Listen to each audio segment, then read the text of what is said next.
भगवान कृष्ण इस धरा पर आकर के उपदेश दे रही कि दुनिया है, ये संसार है, ये कलयुग है। इस संसार का नाम ही दुखालय है। इस दुनिया में आओगे तो तुम्हें दुख जरूर मिलेगा, क्योंकि इस संसार का नाम संसार नहीं है, इस संसार का नाम दुखालय है। और दुखालय में दुख ही मिलेगा। आप औषधालय में जाओगे तो औषधि मिलेगी, पुस्तकालय में जाओगे तो पुस्तक मिलेगा। उसी प्रकार इस संसार का नाम दुखालय है। इस दुनिया में जो भी आया है उसे दुख मिला ही मिला है। कौन नहीं है जिसको दुख नहीं है?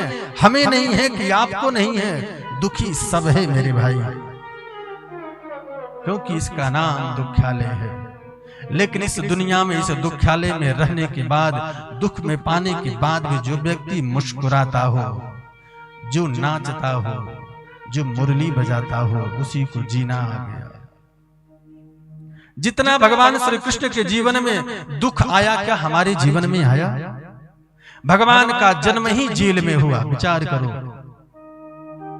जन्म होते हुए माता पिता ने किसी दूसरे के घर में, पराये के घर में पलने के लिए भेज दिया। 11 वर्ष 56 दिन भगवान गोकुल में रहे, वृंदावन में रहे। इस 11 वर्ष 56 दिन में कंस कुछ न कुछ करता ही था। कभी बकासुर, कभी अघासुर, कभी पूतना, कोई न कोई राक्षस भेजता ही था।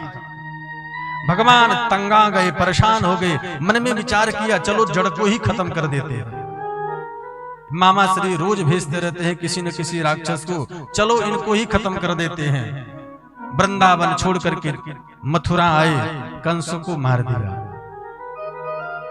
भगवान ने सोचा अब शांति मिलेगी। कंस के मारने के बाद भी शांति नहीं मिली। जरासंध आ गया। जरासंध एक बार नहीं, 2 बार नहीं, 17 बार भगाए। 17 बार आक्रमण किया और 17 बार भगवान उसको मार के भगा देते थे। शांति नहीं मिली। भगवान ने सोचा कि कब तक भगाएंगे, एक बार खुद भाग करके देख लेते हैं। 17 बार तो उसको भगाए, चलो इस बार हम भाग लेते हैं।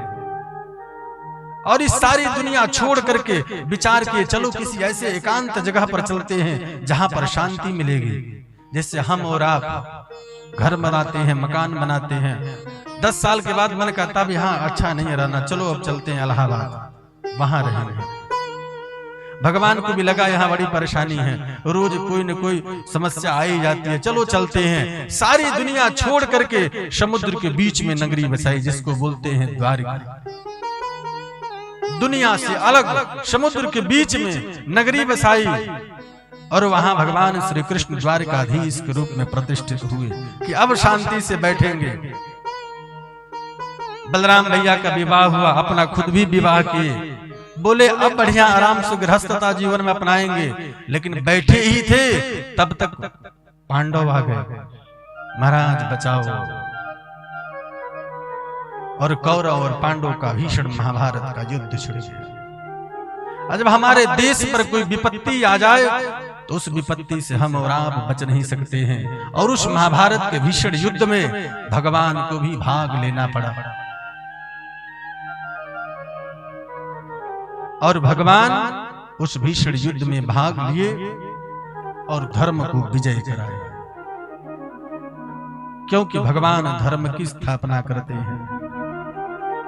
सोचा अब चलो बैठेंगे, आराम करेंगे, तब तक घर में ही झगड़ा हो गया और पूरे यदुवंशी आपस में लड़ करके मर गए। जीवन में भगवान श्री कृष्ण की शांति नहीं मिली। कभी एक दिन चैन से बैठे हो ऐसा कहीं नहीं मिला। लेकिन आज तक आपने कभी देखा कि भगवान सर पे हाथ रख करके रो रहे हैं? कहीं पर मुरली बजा रहे हैं, कहीं पर गोपियों के साथ नृत्य कर रहे हैं, कभी गोपियों को माखन चुराते हैं, कभी गोपियों का वस्त्र चुराते हैं, कभी गोप गोपाओं के साथ क्रीड़ा कर रहे हैं। मानो भगवान कहना चाहते हैं कि इस दुखालय में जिसको हंसना आ गया, रोना आ गया, जिसको मुरली बजाना आ गया, उसको मानो जीना आ गया। समय आया तो मुरली बजाया, समय आया तो माखन चुराया, और जब समय आया तो वही कुरुक्षेत्र के मैदान में जाकर के विजय की शंखनाद कर दिया। यही का नाम जीवन है, ये संसार है। दुख तो मिलेगा, लेकिन इस दुखालय में भी हम मुस्कुराएं, आनंद के साथ रहें। ये कृष्णावतार का हेतु है।